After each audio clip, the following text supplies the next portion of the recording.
Welcome to Pindar Poetry. We hope you learned something new. You start by confirming thread size and pitch so the protector fits and threads cleanly. Once done, wipe threads with a solvent and a soft cloth.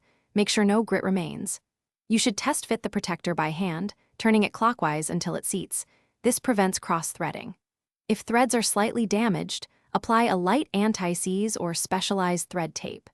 You do this now to avoid forcing parts later and to maintain alignment for the remainder of the installation. You continue by hand-threading the protector to avoid cross-threads, stopping at the first firm resistance to reassess alignment. Once started correctly, use a proper wrench with a protective sleeve or strap so you don't mar the finish, and apply small, controlled torque increments until snug. Make sure the protector seats flush against the shoulder or face. This ensures a seal and consistent protection.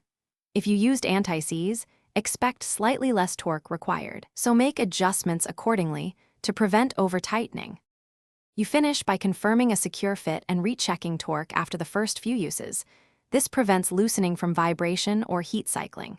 If it becomes loose, remove the protector, clean threads thoroughly, inspect for damage, and reapply anti-seize before reinstalling. If the protector is stuck, apply a penetrating oil, wait, then use opposing controlled torque. Avoid heat unless you know the material limits.